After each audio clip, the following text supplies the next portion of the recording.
मित्रों, एक बार फिर से स्वागत है आपका हमारे YouTube चैनल में।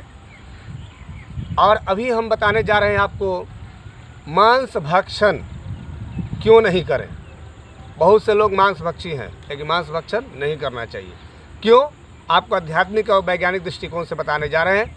उसके पहले आप हमारे चैनल को सब्सक्राइब कर लें अगर नहीं किए हैं तो, और इसे शेयर भी करें, लाइक भी करें, ताकि और लोग भी ये ज्ञानवर्धक बातें प्राप्त कर सके। आपके इष्ट मित्र जो हैं, आपके शुभचिंतक हैं, उन्हें भी ये सब जानकारियाँ प्राप्त होनी चाहिए।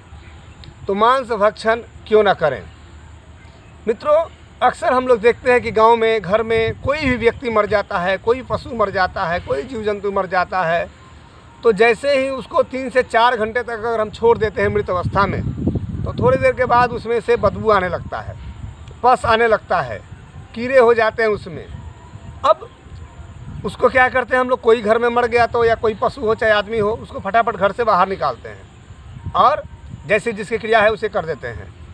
लेकिन बहुत से अज्ञानी लोग हैं जो बाहर से मुर्दा, डेड बॉडी, लाश, मुर्दा जीव जंतुओं को खरीद के लाते हैं, कटवा के, किस लिए? खाने के लिए।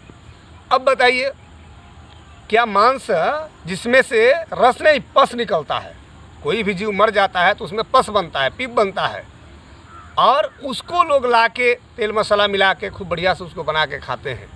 तो क्या वे निरोग रहेंगे? क्या वे स्वस्थ रहेंगे? कभी नहीं।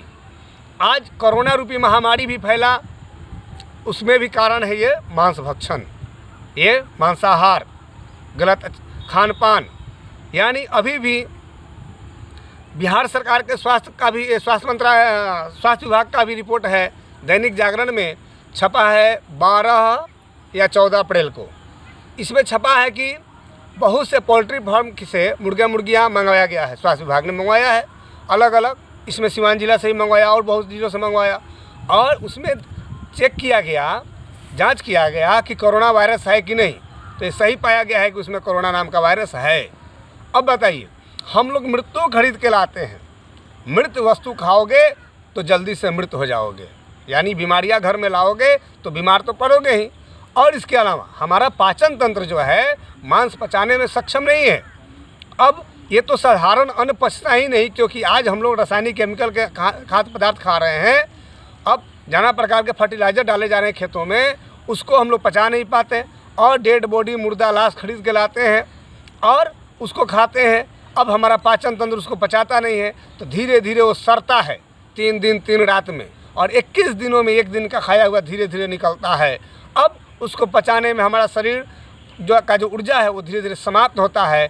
इसके अलावा उसमें जो कीटाणु, बैक्टीरिया जो हैं वो हमारे शरीर के रोग प्रतिरोधक क्षमता को कम कर देते हैं, इसलिए हमारा शरीर रोगी हो जाता है, हम लोग बीमार पड़ते हैं। इसलिए मांस भक्षण कभी नहीं करना चाहिए।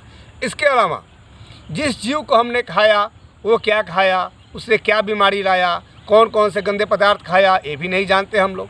जैसे मछली, नदी का सब गंदगी साफ़ करती है मछली, अब उसको हम मनुष्य लोग साफ़ कर देते हैं, तो बीमारी किसको होगी? जो खाया उसी को होगी ना। चीन के वुहान में एक मछली से संक्रमण फैला, चमगादड़ से फैला, और भी नाना प्रकार के जीव जंतुओं से फैला। अब उसको हम लोग खा रहे हैं, तो बीमारी तो किसको होगी? जो खाया उसको होगी। मुर्गियों में कई बार अखबारों में छप चुका, वैज्ञानिकों ने बताया कि इसको बहुत से नाना प्रकार की दवाइयाँ दी जाती हैं मुर्गियों को जल्दी बढ़ने के लिए। अब जो लोग भी वो हाई एंटीबायोटिक खाने वाले मुर्गियों को खाए, उनके ऊपर एंटीबायोटिक दवाइयाँ काम नहीं करती हैं। अब बताइए, अब हम लोग चिकित्सक के यहाँ जाते हैं बीमार पड़ने पर, तो हम ठीक नहीं हो पाते हैं, उससे भी ज़्यादा हैवी पावर का एंटीबायोटिक देना पड़ता है, जो हमारा शरीर बर्दाश्त नहीं करता है, जिसके चलते हमारा किडनी, हार्ट ये सब खराब हो जाता है, हमारे शरीर का फंक्शन खराब हो जाता है। तो इसलिए अगर स्वस्थ जीना है, निरोग जीना है, तो आपको शाकाहार बनना पड़ेगा। अब आते हैं कुछ और बात पर, थोड़ा आध्यात्मिक दृष्टिकोण। अगर घर में कोई मृत व्यक्ति होता है तो उसको हम लोग ले जाते हैं, जिसकी जैसी क्रिया है, कोई जला देता है, कोई दफना देता है, कोई पानी में बहा देता है, ये क्रिया करके आते हैं। अब उसके बाद भी छुतका लग जाता है, सूतक लग जाता है, और सूतक को हम लोग मिटाने के लिए जिसकी जितने दिन की अवधि होती है उतने दिन तक वो क्रियाक्रम करता है, श्राद्ध इत्यादि, और नाना प्रकार के हवन यज्ञ, पूजा पाठ, दान व्रत सब करना पड़ता है, तब जाके उससे छुट्टी मिलती है। और तो ये हो गया घर का मरा उसके लिए जिसने आपको जीवन भर सहयोग किया, साथ दिया, धन कमाया, ऐश्वर्य प्राप्त कराया, हर काम में सहयोग किया, उसके लिए इतना विधि विधान किया। लेकिन जो बाहर का मुर्दा लाश, डेड बॉडी, मांस खरीद के लाते हैं तो क्या उसमें सूतक नहीं लगा? और अपने घर में उसको अपने ही चूल्हे पर बनाते हैं और उसी घर में देवस्थान भी बनाए हैं, पूरा घर उस बदबू से गूंज उठता है, तो क्या उस घर में देव का स्थान रहेगा? भगवान वहाँ वास करेंगे? भगवान तो मंदिर में वास करते हैं। और मंदिर क्या है? आपका शरीर भी एक मंदिर है। इसको निर्मल बनाओ, पवित्र बनाओ, स्वस्थ बनाओ, स्वच्छ बनाओ, इसमें ईश्वर का वास होगा। और जिस घर में, जिस मकान में रहते हो उसको भी स्वच्छ रखो, पवित्र रखो, साफ़ सुथरा रखो, उसमें ईश्वर की कृपा प्राप्त होगी। वहाँ हवन यज्ञ करो, पूजा पाठ करो, भगवान का गुणगान करो, भगवान की कथा करो, कराओ, वहाँ ईश्वर का वास होगा। लेकिन हम लोग बाहर का मुर्दा लाश पैसे से खरीद के लाते हैं, घर के चूल्हे पे बनाए और खाकर पूरे घर में घूमते हैं और कहते हैं कि मज़ा आ गया, आनंद आ गया। अरे क्या आनंद आ गया? घर में भूतों का वास करा लिया और कहते हो कि हमारे घर संकट आ रहा है, मुसीबत आ रहा है, दुख आ रहा है। वो तो आएगा ही, क्योंकि आपने मुसीबत ही खरीद के लाया, पाप खरीद के लाया, लाश खरीद के लाया, मुर्दा खरीद के लाया। तो उसका पाप कौन भोगेगा? जो पाप किया वो। और जिस जीव को हम लोग मार के काट के खाते हैं, उसके शरीर में जितने रोए होते हैं उतने हजारों वर्षों तक हमें नरक में वास करना होता है, ऐसा भागवत महापुराण कहता है।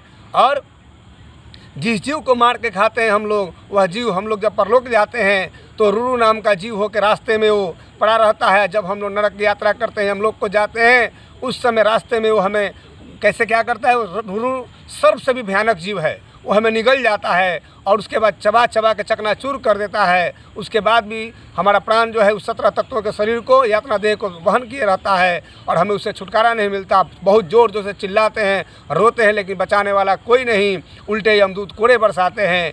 इसलिए अपना परिवार, अपना समाज, अपना राष्ट्र अगर आप अच्छा चाहते हो तो मांस भक्षण को बंद करो और एक अच्छे स्वस्थ समाज का निर्माण करो, पवित्र समाज का निर्माण करो, क्योंकि पवित्रता ही मूल है जीवन आधार की।